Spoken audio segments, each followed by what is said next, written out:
અમારે ward number 14 રૂક્ષ્મણીનગર society આવેલી છે। અમારા સોસાયટીનો જો કોમન પ્લોટ છે તેમાં ગેરકાયદેસર રીતનું દબાણ છે। કોમન પ્લોટની બાજુમાં જાહેર રસ્તો છે જે સરકારશ્રીનો લાગે છે, રેસા નંબર 161 છે જે સરકારશ્રીનો છે। તેમાં ગેરકાયદેસર રીતે 60 થી 70% સરકારી રોડ પર દબાણ છે અને 30 થી 40%, 30% જેટલું કોમન પ્લોટમાં ગેરકાયદેસર 4 થી 5 ઝૂંપડા છે। તેને અમારી એવું જ રજૂઆત છે કે ભાઈ કોર્પોરેશન આનો કોઈ પણ નિકાલ લાવે અને તાત્કાલિક ધોરણે જે પણ લીગલી કાર્યવાહી થતી હશે તે કરે। અને વાડે ઘડી અમે મૌખિક, લેખિત 4 થી 5 વર્ષથી અમે કન્ટિન્યુઅસ રજૂઆત કરીએ જ છે। ત્યાં બધા સાહેબોને બધાને અમે મળવા જઈએ છીએ। વાડે ઘડી અમને ધક્કા પણ ખવડાવે છે અને એના બેઝ પર અમે આજથી 3 થી 4 વર્ષ પહેલાં 2023માં અમે હાઈકોર્ટમાં પણ ગયા હતા અને હાઈકોર્ટનો પણ અમે ઓર્ડર જીતીને લાવ્યા છે।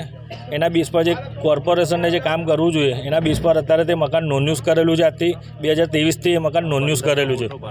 હા, અને 1500 થી 1700 સ્ક્વેર ફૂટનું એનું બાંધકામ છે અને નોન યુઝવાળું મકાન જે છે એઝ ઇટ ઇઝ એ મકાનની અંદર આજની હાલની તારીખની અંદર એ લોકો રહીશો રહે છે અને એનો વેરો પણ તે ટાઈમથી એઝ ઇટ ઇઝ 7 દિન સુધી ચાલુ છે। જેની પણ અમે વોર્ડ ઓફિસની અંદર વાડે ઘડીએ મહેશભાઈ રબારી છે, બરાબર, એમની વાડે ઘડીએ અમે રજૂઆત પણ કરીએ છીએ, પણ મહેશભાઈ રબારી એમનું કશું પણ કંઈ ધોરણે કશું પણ એમનું કાર્યવાહી કરતા નથી।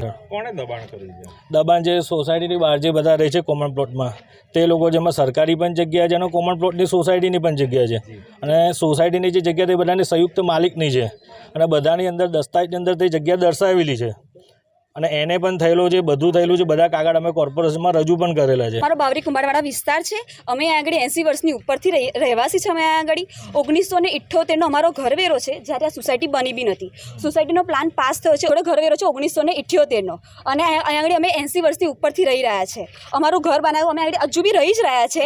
કોર્પોરેશન આવી, એ લોકોએ અમારું ઇલીગલ કરીને થોડું તોડીને ગયા, પણ અત્યારે બી અમે રહી રહ્યા છે। પછી આ લોકોએ કંઈક કલેક્ટરશ્રીને સિટી સર્વેમાં ગ્રેન્ડ લેબિંગમાં જઈને અરજી કરી કે ભાઈ અમને નીકાળો એમ કરીને, પણ કલેક્ટરશ્રીએ એમનો એ અરજી નાબૂદ કરી અને એમને એવું કીધું કે અહીંયા આગળ અમે લોકો ભાડા કરારના આધારે રહી રહ્યા છે, એટલે અહીંયા આગળ અમારો હક છે અને એ કેસ ત્યાં ડ્રોપ કરવાનો કીધું એમને।